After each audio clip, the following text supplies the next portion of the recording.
பெத்த தாய்க்கு அவன் துரோகம் பண்ண எந்த பிறவிலையும் நல்லா இருக்க மாட்டான். தாயின்னா அருமை தெரியாத இருக்கிறான். தாய்க்குள்ள பாச நிகர் எதுவுமே இல்லை. அதை கொண்டு நடுத்தரில் விடுறான். அவன் எத்தனை பிறவி எப்பிறவி எடுத்தாலும் சரி, அறிவே இருந்தாலும் செத்து போன அறிவாளியா தான் இருக்கணும். அம்மாவை முடிஞ்ச அளவுக்கு நீ பாதுகாத்துக்கிட.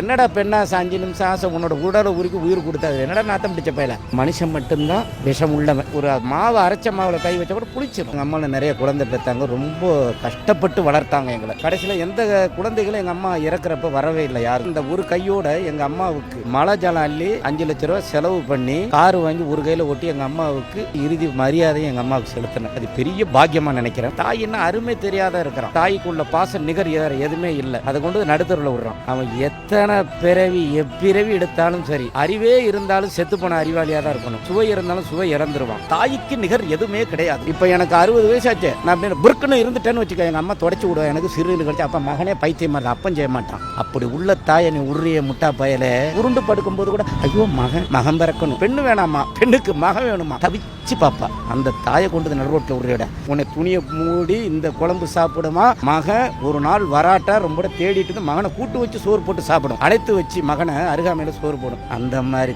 தாயை போய் நடுரோட்டில் உருவிடா. அம்மாவை முடிஞ்ச அளவுக்கு நீ பாதுகாத்துக்கிட.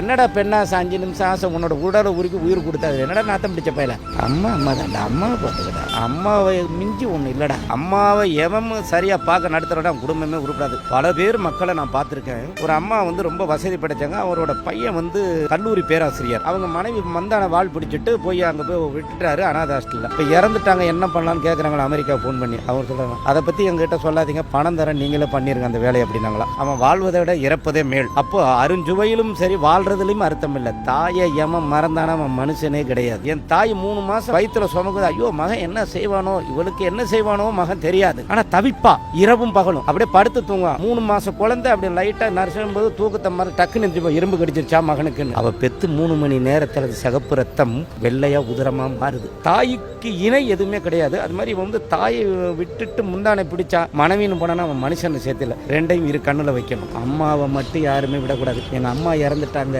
இன்னமும் நான் கதவை சாத்திக்கிட்டு அழுவேன். அம்மா மாதிரி ஒன்றும் கிடையாது. அம்மா தான். அதனாலதான் ஒரு சின்ன இடம் வாங்கி இப்ப கட்டிக்கிட்டு இருக்கேன். அது ஒரு குடிசை. ஏன் அது கட்டுறேன்னா எங்கேயும் இருந்துடலாம். எங்க அம்மா செத்த சுடுகாட்டுல எண்ணெய் எரிக்கணும். அதனாலதான் நாங்க இருக்கேன். பெத்த தாய்க்கு அவன் துரோகம் பண்ண எந்த பிறவிலையும் நல்லா இருக்க மாட்டான். அந்த நாடே அழிஞ்சு போன நாடு தான் தாயை நடுத்தூரில் விட்டா. தாயை காப்பாத்திக்கங்க. எப்பவுமே தாய் காலில் விழுந்து வணங்குங்க. உன் பெத்த தாய் கிட்ட எந்த ஊர்ல இருந்தாலும் ஒரு 4 மணி நேரம் பெயின் பண்ணு. இப்ப நான் எங்க அம்மா இருந்துகிட்டே இருக்கேன். நான் ஒரு வயசுல ஜிருக்குன்னு கக்கூசு போயிட்டு இட்டு தின்னுகிட்டே இருக்கப்பா. பீச்சை கையில தொடச்சிட்டு விடு என் பையன் தான் அப்படின்னு. நான் 10 வயசுல ஒரு உரல்ல மூத்திரம் செஞ்சுட்டேன். கருத்து தெரியும், கருவாட்டு குழம்புல. அந்த அம்மா திட்டு விடுங்கக்கா நான் சாப்பிட்டுக்கிறேன். எங்க அம்மாவை எடுத்து ஊற்றி சாப்பிட்டு இட்லியில். அப்போ தாயோட அனுபவத்தை நான் பெற்றேன். சிறகலை மூடி. இப்போதான் எங்கள் அம்மா இருந்தாங்க. கடைசியில் என்கிட்ட உயிர் விட்டுருங்க. யாராக இருந்தாலும் அம்மா மாதிரி வராது. அப்பா நான் அந்த மாதிரி வேலையை பண்ணுவேன்னா தூக்குடி அப்படின்ட்டு போயிடுவேன். குழந்தை அசிங்க மாட்டேன், சாப்பிட மாட்டேன். அம்மா மனுஷன் மட்டும்தான் விஷம் உள்ளவன். ஒரு மாவை அரைச்ச மாவில் கை வச்சா கூட புளிச்சிடும். அப்போ நல்ல தோசை எடுத்து நாவில் வச்ச உடனே மனுஷன் மலத்தையும் ஜலத்தையும் சிறுநீரையும் ஜலத்தையும் சுமந்துக்கிட்டு எவன் குடியை கெடுக்கிறது, எவனை ஏமாத்துறது, என்ன பண்ணுறா, இப்படி தான் மனுஷன் போவான்.